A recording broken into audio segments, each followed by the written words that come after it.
আসসালামু আলাইকুম প্রিয় শিক্ষার্থী বন্ধুরা, আশা করি তোমরা সবাই ভালো আছো। কালকে আমাদের এসএসসি 2021 সালের যে ব্যাচ, সেই ব্যাচের ব্যাংকিং ও বিমা অর্থাৎ ফিনান্স সেকেন্ড পার্ট পরীক্ষা। এবং তোমরা জানো যে আমি ইতিমধ্যে ফিনান্স ব্যাংকিং ও বিমা প্রথম পত্রের এমসিকিউ যদিও আলোচনা করতে পারি নাই, আমি একটু ব্যস্ত ছিলাম, তবে হিসাব বিজ্ঞান প্রথম এবং দ্বিতীয় পত্র এমসিকিউ আলোচনা করেছি। এবং অনেক শিক্ষার্থী বিভিন্ন বোর্ডের বাংলাদেশের বিভিন্ন জেলা থেকে আমাকে নক করে বলেছে যে স্যার উপকৃত হয়েছি। It's my pleasure. তো ফিনান্স ব্যাংকিং ও বিমা দ্বিতীয় পত্রের প্রথম অধ্যায়ের আমি কিন্তু এমসিকিউ আলোচনা করেছি এবং ওখান থেকে ইনশাল্লাহ এমসিকিউ অবশ্যই আসবে। তো আজকে আমরা দ্বিতীয় অধ্যায় সেন্ট্রাল ব্যাংক বা কেন্দ্রীয় ব্যাংক সম্পর্কে আলোচনা করব। এবং I believe that by today's discussion you must get 2 or 3 MCQ tomorrow exam ইনশাল্লাহ। তো যারা আমার এই চ্যানেলে নতুন এসেছো, আজকের ক্লাসটি শেয়ার দাও, চ্যানেলটি সাবস্ক্রাইব করো, নোটিফিকেশন বেলে ক্লিক করে রাখো। এবং কেন্দ্রীয় ব্যাংকের উপরে আমি বেশ কিছু সিকিউ প্রশ্ন সমাধানমূলক ক্লাস করিয়েছি। এবং এই অধ্যায়ের যেই টপিকগুলো খুব গুরুত্বপূর্ণ তার ভিতরে হলো কেন্দ্রীয় ব্যাংকের ঋণ নিয়ন্ত্রণ পদ্ধতি, শশা গুণী, সাধারণ সংখ্যাত্মক পদ্ধতি, গুণগত বা নির্বাচনমূলক পদ্ধতি। এই শশা গুণীর উপরে স্পেশাল একটা ক্লাস নিয়েছে এবং এইখান থেকে একটা প্রশ্ন 100% আসবে। সো সিকিউ সেই টপিক ওয়াইজ ক্লাস যদি মিস করো, তোমরা ইউটিউবের আমার চ্যানেলের প্লেলিস্টে যাও, সেখানে কেন্দ্রীয় ব্যাংকের সেই চ্যাপ্টারটি পাবে। তাহলে চলো শিক্ষার্থী বন্ধুরা, আজকে আমরা এমসিকিউ শুরু করি। তো শিক্ষার্থী বন্ধুরা, আমরা বোর্ড কোশ্চেন এখানে সলভ করব। নিচের উদ্দীপকটি পড়ো, 143 ও 144 প্রশ্নের উত্তর দাও। কেন্দ্রীয় ব্যাংক হিসাবে বাংলাদেশ ব্যাংক নতুন একটি ব্যাংক স্থাপন বা শাখা গঠন করে তাদের তালিকাভুক্তকরণ এবং আর্থিক খাতে শৃঙ্খলা প্রতিষ্ঠার জন্য নীতিমালা প্রণয়ন সহ বিভিন্ন ভূমিকা পালন করে থাকে। তাছাড়া কোনো ব্যাংক সংকটে পড়লে কেন্দ্রীয় ব্যাংক সাধারণত সহায়তা করতে এগিয়ে আসে। কিন্তু হাবিব কোঅপারেটিভ ব্যাংক নামে পরিচিত একটি ব্যাংক তারল্য সংকটে পড়লেও বাংলাদেশ ব্যাংক তাকে কোনো সহায়তা করেনি। তো প্রশ্ন যেটা হলো, এটা ঢাকা বোর্ড 2019-এ আসছে। উদ্দীপকে প্রথমে কেন্দ্রীয় ব্যাংক হিসাবে বাংলাদেশ ব্যাংকের কোন ধরনের কার্যাবলীর কথা বলা হয়েছে? শিক্ষার্থী বন্ধুরা, তোমরা অবশ্যই জানো যে কেন্দ্রীয় ব্যাংক যে সমস্ত কাজ করে থাকে তার ভিতরে অন্যতম একটি কাজ হলো অন্যান্য ব্যাংকের ব্যাংকার হিসাবে কাজ করা। তো এখানে কেন্দ্রীয় ব্যাংক যে কাজটি করেছে শিক্ষার্থী বন্ধুরা, সেটা হলো অন্যান্য ব্যাংকের ব্যাংকার হিসাবে কাজ করেছে এবং অন্যান্য ব্যাংকের তালিকাভুক্তকরণ, বিশেষ করে বাণিজ্যিক ব্যাংকের তালিকাভুক্তকরণ। আমরা বলি যে কেন্দ্রীয় ব্যাংক হলো সকল বাণিজ্যিক ব্যাংকের ব্যাংকার। সো সেই ভিউ পয়েন্ট থেকে এখানে উত্তর হলো গ। বাংলাদেশ ব্যাংক থেকে হাবিব কোঅপারেটিভ ব্যাংক সহায়তা না পাওয়ার কারণ কি? এখন সহায়তা না পাওয়ার বিভিন্ন কারণ আছে। তোমরা প্রথম অধ্যায়ে ব্যাংকের শ্রেণীবিভাগ দেখেছিলা, যে সেখানে বলা ছিল যে কিছু কিছু ব্যাংক আছে যেগুলো কেন্দ্রীয় ব্যাংকের তালিকাভুক্ত, আবার কিছু কিছু ব্যাংক আছে যেগুলো কেন্দ্রীয় ব্যাংকের তালিকাভুক্ত নয়, যেমন আনসার ভিডিপি ব্যাংক, বাংলাদেশ কর্মসংস্থান ব্যাংক, গ্রামীণ ব্যাংক। তো কেন্দ্রীয় ব্যাংকের যারা তালিকাভুক্ত হবে না তারা কিন্তু আসলে কেন্দ্রীয় ব্যাংক থেকে কেন্দ্রীয় ব্যাংকের অন্যান্য ব্যাংকের ব্যাংকার হিসাবে যে সুবিধাটি দেয়, নিকাশ ঘর বা অন্যান্য সুবিধা, সেই সুবিধা থেকে তারা বঞ্চিত হবে। তো এটি একটি কারণ হতে পারে, 1 নাম্বার। 2 নাম্বার বলছে এটি সমবায় ব্যাংক। তো আসলে সমবায় ব্যাংক যেগুলো আছে, সমবায় ব্যাংক এটাও কিন্তু অতালিকাভুক্ত একটি ব্যাংক। এই কারণেও কিন্তু আমরা বলতে পারি যে বাংলাদেশ ব্যাংক থেকে এই ব্যাংকটি সহায়তা পায়নি। তাহলে 1 ও 2। 3 নাম্বার যেটা আছে, এটি লিমিটেড কোম্পানি না, এটা আসলে এখানে ধর্তব্য না। জনাব জামান একজন প্রতিষ্ঠিত ব্যাংকার। তার কর্মরত ব্যাংকটি মুদ্রা বাজার নিয়ন্ত্রণের পাশাপাশি নোট ইস্যুর একক অধিকার ভোগ করে। তিনি উক্ত ব্যাংকের ঋণ নিয়ন্ত্রণ কার্যাবলীতে প্রত্যক্ষভাবে অংশগ্রহণ করেন। শিক্ষার্থী বন্ধুরা, দুটো বাজার আছে, একটা হলো মানি মার্কেট বা অর্থ বাজার, আরেকটি হলো ক্যাপিটাল মার্কেট বা পুঁজি বাজার। তো ক্যাপিটাল মার্কেট বা পুঁজি বাজারকে নিয়ন্ত্রণ করে BSEC, Bangladesh securities and exchange commission. অন্যদিকে মানি মার্কেট বা অর্থ বাজারকে নিয়ন্ত্রণ করে বাংলাদেশ ব্যাংক, বিশেষ করে সেন্ট্রাল ব্যাংক, যেটা আমাদের দেশে বাংলাদেশ ব্যাংক। তো এখানে প্রশ্নটা হলো, জনাব জামান কোন ব্যাংকের ব্যাংকার হিসাবে কর্মরত? অবশ্যই কেন্দ্রীয় ব্যাংক। জনাব জামানের কর্মরত ব্যাংকটি ভূমিকা রাখে আন্তঃব্যাংকিং দেনা পাওনা নিষ্পত্তিতে। হ্যাঁ, এটা হতে পারে, যেটাকে আমরা বলি নিকাশ ঘর। সরকারি তহবিল ও উদ্ধৃত্ত সংরক্ষণেও ভূমিকা রাখতে পারে। তার মানে 1 ও 2। কেন্দ্রীয় ব্যাংকের মৌলিক কাজ কোনটি? নোট ইস্যু করা, এটা কিন্তু কেন্দ্রীয় ব্যাংকের অন্যতম একটা কাজ। ঋণ নিয়ন্ত্রণ করা, এটাও কেন্দ্রীয় ব্যাংকের অন্যতম একটি কাজ। এবং মুদ্রা সরবরাহ নিয়ন্ত্রণ করা, এটাও কেন্দ্রীয় ব্যাংকের অন্যান্য কাজ। তাহলে সবগুলো। বিশ্বের প্রথম সুসংহত বা সুসংগঠিত কেন্দ্রীয় ব্যাংকের নাম কি? এটা হলো ব্যাংক অফ ইংল্যান্ড, এটাকে বলা হয় মাদার অফ সেন্ট্রাল ব্যাংক। নিচের উদ্দীপকটি পড়ো এবং 149 নম্বর প্রশ্নের উত্তর দাও। এপি ব্যাংক হলো সরকারি মালিকানাধীন জনকল্যাণমুখী একটি আর্থিক প্রতিষ্ঠান, যেটি দেশের অর্থনৈতিক স্থিতিশীলতা নিয়ন্ত্রণের জন্য প্রধান সুদের হার নির্ধারণ করে, নোট ও মুদ্রার প্রচলন করে এবং বৈদেশিক মুদ্রার বিনিময় হার নির্ধারণ করে। উদ্দীপকে উল্লিখিত এপি ব্যাংকটি কোন ধরনের ব্যাংক? তাহলে এটা অবশ্যই কেন্দ্রীয় ব্যাংক হবে। বাংলাদেশের কেন্দ্রীয় ব্যাংকের নাম কি? খুবই সহজ একটা প্রশ্ন করছে। বাংলাদেশ কেন্দ্রীয় ব্যাংকের নাম হলো বাংলাদেশ ব্যাংক, আর আমেরিকার কেন্দ্রীয় ব্যাংক হলো federal reserve system. Mother of central bank কোনটি? Bank of England. বাংলাদেশ ব্যাংকের কাজ কি? সবগুলো না, এখানে 3 নম্বর যে কাজটা, মূলধন গঠন করা। আসলে বাংলাদেশ ব্যাংক কিন্তু মূলধন গঠনে প্রত্যক্ষ ভূমিকা রাখে না, মূলধন গঠনে প্রত্যক্ষ ভূমিকা রাখে বাণিজ্যিক ব্যাংক। বাংলাদেশ ব্যাংকের প্রধান নির্বাহী কে? গভর্নর। এবার কিন্তু পরীক্ষায় আসতে পারে, বাংলাদেশ ব্যাংকের বর্তমান গভর্নরের নাম কি? ডক্টর ফজলে কবির। আর বাংলাদেশ ব্যাংকের ভূতপূর্ব বা আগের সাবেক গভর্নর ছিল জামালপুরের কৃতি সন্তান ডক্টর আতিউর রহমান। কেন্দ্রীয় ব্যাংকের প্রধান লক্ষ্য কি? মুনাফা অর্জন করা না, মুনাফা অর্জন করা এটা হলো বাণিজ্যিক ব্যাংকের মূল লক্ষ্য। তাহলে 2 ও 3 হবে। পৃথিবীর প্রথম কেন্দ্রীয় ব্যাংকের নাম হলো রিক্স ব্যাংক অফ সুইডেন। আর পৃথিবীর মাদার অফ সেন্ট্রাল ব্যাংক যেটাকে বলা হয়, সেটা হলো ব্যাংক অফ ইংল্যান্ড। কেন্দ্রীয় ব্যাংকের কাজ কোনটি? ঋণ নিয়ন্ত্রণ। আমানত সংগ্রহ, এটা কেন্দ্রীয় ব্যাংক করে না, বাণিজ্যিক ব্যাংক করে। মুনাফা অর্জন, এটা কেন্দ্রীয় ব্যাংক করে না। ঋণ প্রদান, এটাও কেন্দ্রীয় ব্যাংক করে না। আচ্ছা, নেক্সট আমরা দেখি সরকারের সাথে কেন্দ্রীয় ব্যাংকের সম্পর্ক তালিকাভুক্তকরণ। এই টপিক থেকেও বেশ কিছু প্রশ্ন এসেছে। সরকারের ব্যাংক হিসাবে কেন্দ্রীয় ব্যাংক কোন কার্যাবলী সম্পাদন করেন? তহবিল সংরক্ষণ করে, হিসাব নিরীক্ষণ, হিসাব সংরক্ষণ। হিসাব নিরীক্ষা এটা অডিটররা করে, যে কোনো ব্যাংকের হিসাব নিরীক্ষার কাজটা করে অডিটর, যারা সিএ ডিগ্রি হোল্ডার। তাহলে উত্তর হবে 1 ও 3। কেন্দ্রীয় ব্যাংকের সাথে বাণিজ্যিক ব্যাংকের নিচের কোন কাজে মিল রয়েছে? মনে রাখবা, কেন্দ্রীয় ব্যাংক বা central bank is the lender of last resort. ঋণ দানের শেষ আশ্রয়স্থল হলো কেন্দ্রীয় ব্যাংক। যখন সরকার ঋণের চাহিদা প্রয়োজন পড়ে বা সরকারের ঋণের দরকার হয় বা বাণিজ্যিক ব্যাংকগুলোর ঋণের দরকার হয়, তখন ঋণ পাওয়ার শেষ আশ্রয়স্থল হিসাবে কেন্দ্রীয় ব্যাংকে তাকে আসে। বাংলাদেশের আর্থিক নীতি প্রণয়নে কোন ব্যাংক সরকারকে সরাসরি সহায়তা করে? বাংলাদেশ ব্যাংক। কোন ব্যাংককে সরকারের ব্যাংক বলা হয়? ব্যাংক অফ গভর্নমেন্ট, কেন্দ্রীয় ব্যাংক। এটা কেন বলা হয়?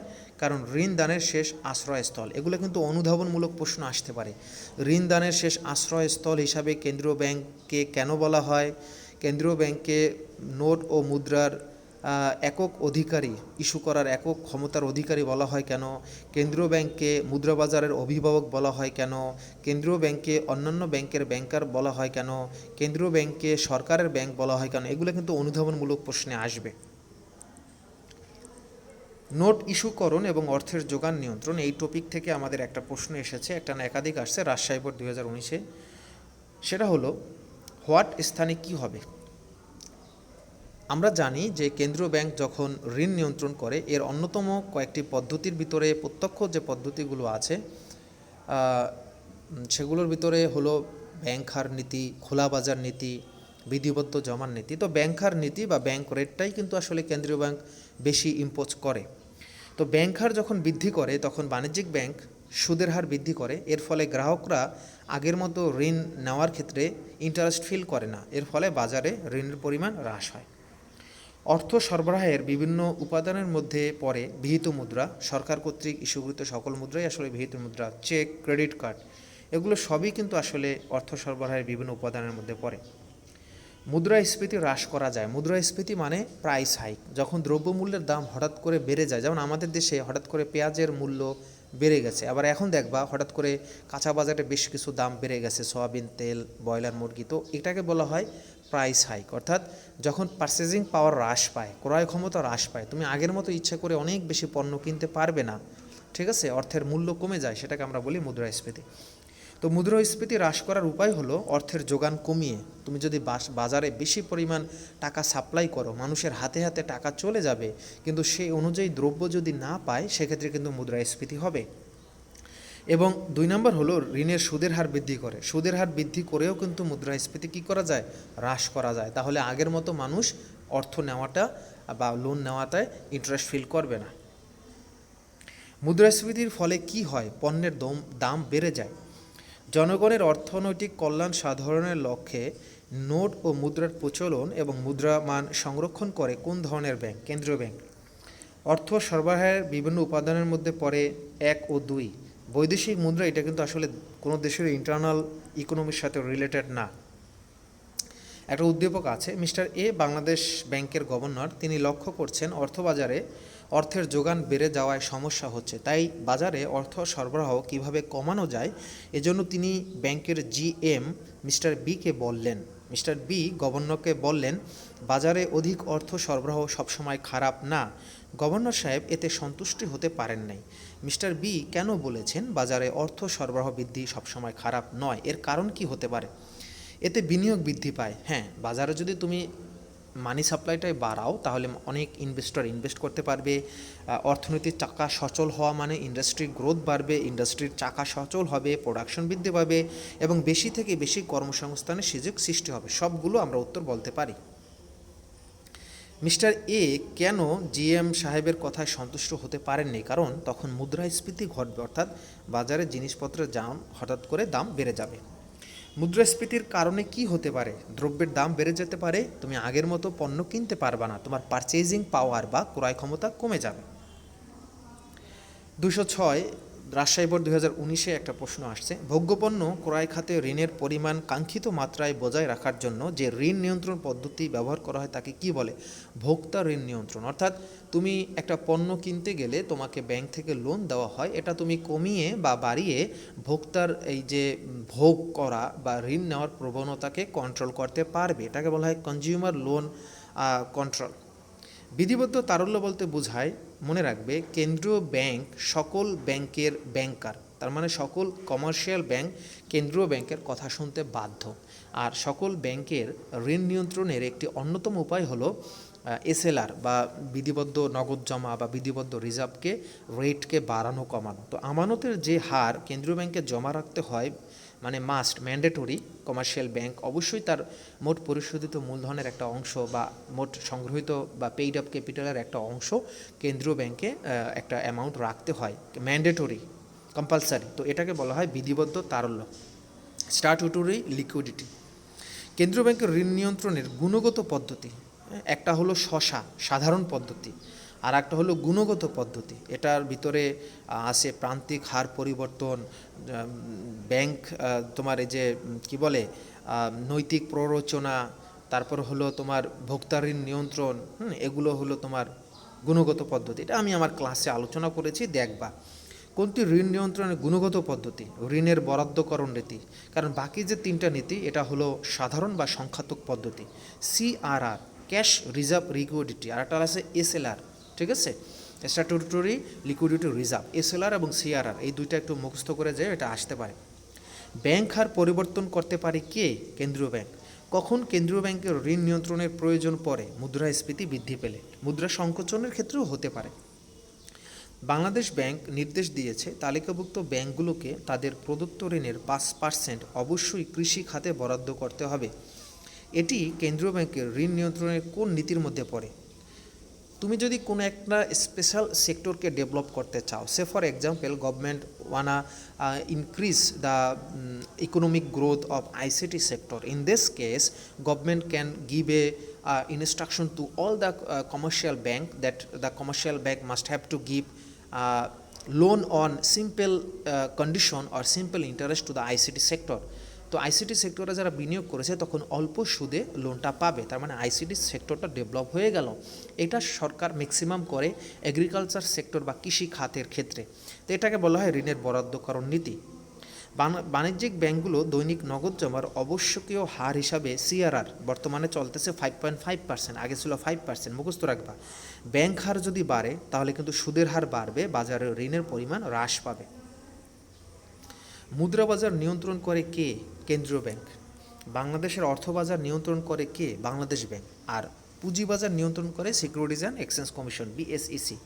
কোন ব্যাংককে কেন্দ্র করে দেশের মুদ্রা ও ব্যাংক ব্যবস্থা পরিচালিত হয়? কেন্দ্রীয় ব্যাংক। কী উপায়ে কেন্দ্রীয় ব্যাংক অর্থনৈতিক স্থিতিশীলতা অর্জন করে? প্রয়োজনীয় ঋণ নিয়ন্ত্রণ ব্যবস্থা গ্রহণ করে। নিকাশঘর কার্যাবলী, পদ্ধতি ও গুরুত্ব। কোন ব্যাংক সর্বাগ্রে নিকাশঘর ব্যবস্থাপনা পরিচালন করে?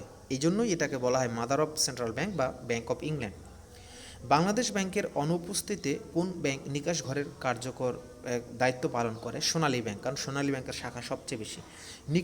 নিকাশঘর হলো আন্তঃব্যাংকিং দেনা পাওনা নিষ্পত্তি করা, ঋণ প্রদান করা, অর্থ স্থানান্তর করা। তিনটার ভিতরে হবে 1 ও 3, কারণ 2 নম্বর যেটা সেটা হলো কমার্শিয়াল ব্যাংকের কাজ। নিচের উদ্দীপকটি পড়ো। এ ব্যাংক বি ব্যাংকের, বি ব্যাংক সি ব্যাংকের, সি ব্যাংক ডি ব্যাংকের কিছু চেক উপস্থাপিত হয়। উক্ত লেনদেনগুলো নিষ্পত্তির জন্য ব্যাংক 3টি এম ব্যাংকের তত্ত্বাবধানে একত্রিত হয়। উক্ত লেনদেনসমূহ নিষ্পত্তির কাজকে বলা হয় নিকাশঘর। আর এম ব্যাংক হলো কেন্দ্রীয় ব্যাংক, অন্যান্য ব্যাংকের ব্যাংকার হিসাবে সে কাজ করেছে। ক্লিয়ারিং হাউস শব্দটার অর্থ হলো নিকাশঘর। তো প্রিয় শিক্ষার্থী বন্ধুরা, আমি তোমাদেরকে বারবার একটা কথা বলতে চাচ্ছি, সেটা হলো যে একটা কথা মনে রাখবা শিক্ষার্থী বন্ধুরা, যে আমাদের যে এই সেকেন্ড পার্টের যে অবজেক্টিভগুলো আমরা আজকে হয়তো দেখলাম, এই অবজেক্টিভগুলো আমাদের কিন্তু খুব প্যারা দেয়, কারণ আসলে আমরা থিওরি তেমন ভালো করে পড়তে চাই না। ঠিক আছে, থিওরি নিয়ে কিন্তু আমাদের অনেক প্রবলেম আছে। তো আমি তোমাদেরকে অনুরোধ করব যে আজকে যেই বিষয়গুলো তোমাদের আলোচনা করেছি এগুলোর সিকিউ অবশ্যই পড়বা, এবং ঋণ নিয়ন্ত্রণ পদ্ধতি থেকে অবশ্যই একটা প্রশ্ন কিন্তু তোমাদের পরীক্ষা আসবে। এটা আমার ইউটিউব চ্যানেলে ক্লাসে আছে, দেখে নিও। আর নেক্সট দিন আমি ব্যাংক হিসাব নিয়ে আলোচনা করব। নেক্সট দিন বলতে আজকেই করতে হবে, কারণ কালকে পরীক্ষা। আমি একটু পরে ইনশাল্লাহ সেটা আপলোড দেবো। আর তোমরা বেশি থেকে বেশি আমার ক্লাসগুলো শেয়ার করো। আমার চ্যানেলে হিসাব বিজ্ঞান এবং ফিনান্সের অসাম ক্লাস আছে, এবং 2022 সালে তোমাদের ছোট ভাই যারা আছে শিক্ষার্থী, তাদের জন্য এই ক্লাসগুলো খুব গুরুত্বপূর্ণ। বেশি শেয়ার করো, বেশি বড় গ্রুপে শেয়ার করো। মনে রাখবে, পড়তে তোমাকে হবেই, হয়তো বই নয়তো পিছিয়ে। আর যারা বুঝে পড়ে না তারা পড়ে কনফিউশনে। হতাশাকে হতাশ করতে পারলেই তুমি সফল হবে। আর পরিশ্রম কখনোই পরিশ্রমীকে বিনা পারিশ্রমিকে বিদায় দেয় না। বিদায় নিচ্ছি। আসসালামু আলাইকুম রহমতুল্লাহ।